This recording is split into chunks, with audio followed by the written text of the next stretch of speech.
Legends, it's been too long, so I wanted to show you another legend at work here. So this is Steph Curry. He is a master three-point shooter, and I want you to think of every single shot that he takes. It is flying in the arc of a quadratic function. And so this week, we are going to start to learn about these quadratic functions. So as you saw in that first Desmos video that we watched, you can tell if a shot's going to go in based on that quadratic function that models it.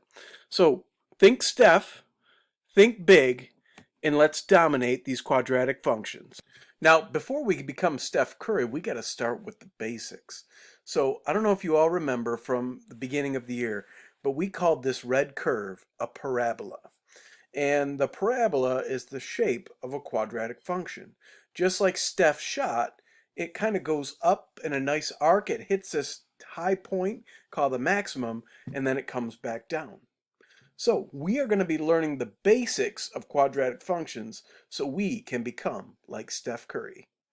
All right, so the first basic that I put on here is this black line that goes right down the middle of the parabola. So this line is called the line of symmetry or the axis of symmetry. And it's always an equation that starts with x equals. Now in this case, this black line that goes through the middle of this parabola, it would have the equation x equals 1 because that's where this black line crosses through the x-axis.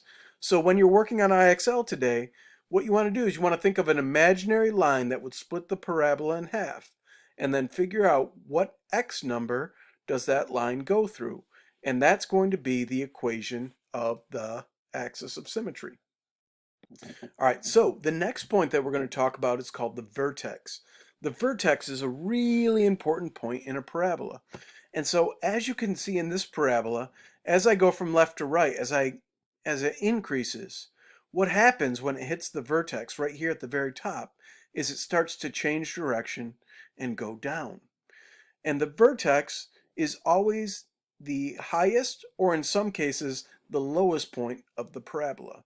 And in this case, because that vertex is at the highest point, it is called a maximum.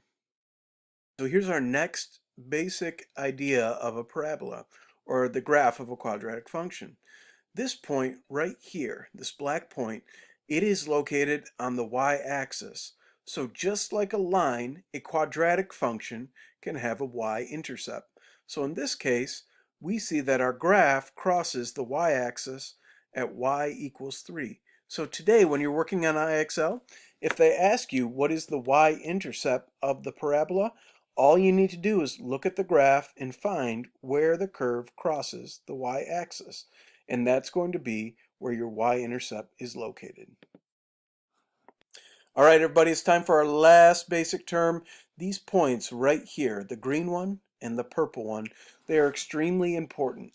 These are the points where the quadratic function or the parabola crosses the x-axis. And they are called x-intercepts. You may also hear them called roots and zeros. But the idea is it's just simply the spot where that parabola crosses the x-axis. All right, so this is our last example for this parabola. And if we look at it, I put all the key features on there. So as you can see, right down the middle, I've got that black line that is known as the axis of symmetry. It goes through the maximum point or the vertex, which is at 1, 4 in this example. You can see right here this black point, that's where we have our y-intercept. And finally, the green point and the purple point down here are known as X-intercepts. So today, as you're working on IXL, pay attention to the details and make sure you read the question carefully to figure out what you need to do. Everybody, I want you to try right now. So I'm going to ask you to look at this parabola, and I want you to determine where is the axis of symmetry. All right, if you said that the axis of symmetry is at about x equals 1.5 or somewhere around there, you would be correct. Remember, the axis of symmetry is the line that splits the parabola in half. All right, now my next question is going to be, what is the vertex of the parabola? And again, it's kind of hard in this problem, but take your best guess. Where do you think the vertex would be located? All right, so if you said the vertex was at 1.5, comma, negative 2.25, then you would be correct. If you are somewhat close to that, I'm still very happy with that result. So again, remember, the vertex is either the highest or the lowest point of the parabola. In this case, this vertex is the lowest point, so that makes it a minimum. And again, to label the vertex, you just need its x and y coordinate pair. Okay, next question. I want you to look at the parabola, and I want you to determine what is the parabola's y-intercept.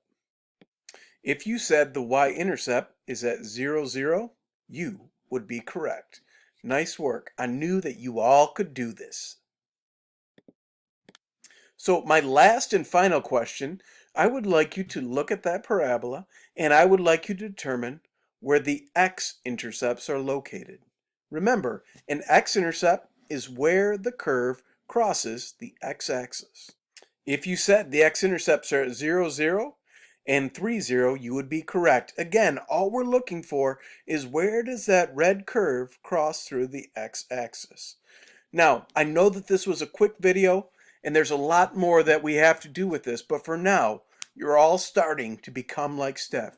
You are growing, you are becoming stronger, and I want you to practice this on the IXL lesson BB1, and if you need help, come back to this video and look for those key features. So again, we've got our axis of symmetry, and that's always an equation, x equals.